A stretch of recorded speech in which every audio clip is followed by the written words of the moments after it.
పితా పుత్ర పవిత్రాత్మ నామమున ఆమేన్.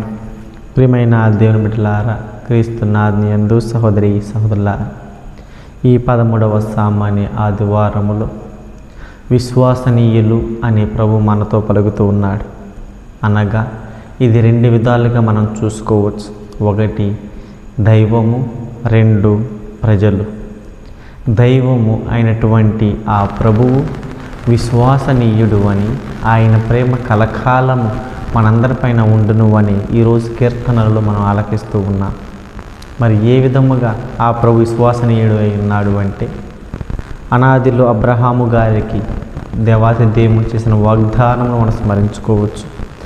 ఆదికాండం 12వ అధ్యాయం 3వ వచనములో ఆయన అబ్రహాము గారికి మాట ఇస్తూ ఉన్నారు, నీ ద్వారా సమస్త జాతులు కూడా ఆశీర్వదించబడతాయి అని.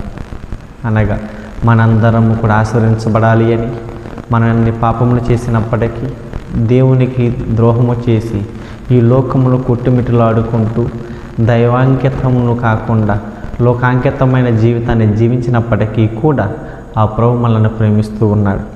కనుకనే తన ఏకైక కుమారుని ఈ లోకానికి మన రక్షణార్థమే పంపించడం మనం గమనిస్తూ ఉన్నాము దేవుని బిడ్డలారా. అందుకనే పునీత పేతురు గారు రాసిన మొదటి లేఖలో 2వ అధ్యాయం 24వ వచనం సెలవిస్తూ ఉన్నారు, ఆ క్రీస్తు మన పాపములన్నీ కూడా తన భుజముల పైన వేసుకుని శిలువపైకి ఎక్కారు అని. అనగా క్రీస్తు ప్రభు మన పాపములను ఆయన భుజముల పైన వేసుకుని శిలువలో మరణించి ఉన్నారు. దేనికోసము అంటే పునీత పౌలు గారు కొరింథీయులకు రాసిన 2వ లేఖలో 5వ అధ్యాయం 21వ వచనంలో ఉంటుంది, మనందరినీ కూడా నీతిమంతులుగా చేయడం కోసమైనట్లు చేశాడు అని. అనగా పవిత్రుడను నీతిమంతుడను లోకరక్షణ నుండి క్రీస్తు ఏ విధముగా అయితే మన పాపమును తన భుజాన పైన వేసుకుని శిలువలో మరణించి ఉన్నారో, అదే విధంగా మనము కూడా ఆయన యొక్క నీతికరమైన జీవితమును పవిత్రతను పొందుకోవడం కోసమై ఆ క్రీస్తులో మరణించాలి అని, అలా ఎవరైతే ఆయనలో మరణిస్తారో వారు జీవిస్తూ ఉంటారు అని విశ్వసించమని ఈరోజు మనం 2వ పట్టణంలో ఆలకిస్తూ ఉన్నాం. అనగా విశ్వసనీయులు ధన్యులు అవుతూ ఉన్నారు. అందుకే ప్రభు స్పష్టం చేస్తూ ఉన్నాడు ఈరోజు సువార్త పట్టణములో, తల్లిని కానీ తండ్రిని కానీ బిడ్డను కానీ ఎవరినైనా కానీ ప్రభు కంటే మిన్నగా ప్రేమించువారు వారికి యోగ్యులు కారు అని. అది మాత్రమే కాదు, తన యొక్క ప్రాణమును కాపాడుకున్నవాడు దాన్ని కోల్పోతాడు.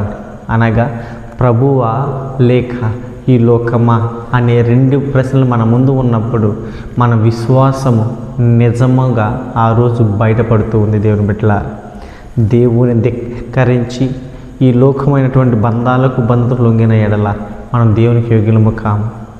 కానీ ఈ లోక బంధములు సైతం విడిచిపెట్టడానికి ఎవరైతే ముందుకు వస్తారో, ప్రభు యందు విశ్వాసముతో ఉండి జీవించడానికి ప్రయత్నిస్తారో వారందరూ రక్షించబడతారు అని ఈరోజు ప్రభు సెలవిస్తూ ఉన్నాడు.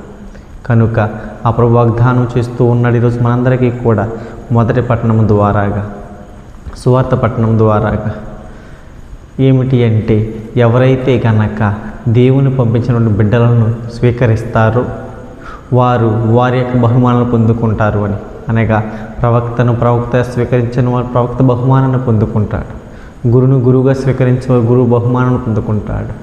అదేవిధముగా ఎవరైతే గనక దైవ సేవను స్వీకరిస్తారంటే బహుమానులు దేవుడు వస్తుందని సెలవిస్తూ ఉన్నాడు. అనగా దేవుని బిడ్డల విశ్వాసంతో ప్రార్థన చేసుకుందాం, దేవుడు మనందరిని రక్షించాలి అని. మనము ఏ విధముగా అయితే ఆయన కోసం మరణించడానికి సిద్ధపడుతూ ఉన్నామో అది నిజముగా అన్ని వేళలా కూడా ఉండడానికి ప్రయత్నం చేద్దాం. దేవుని ఆశించను గాక. ఆమేన్.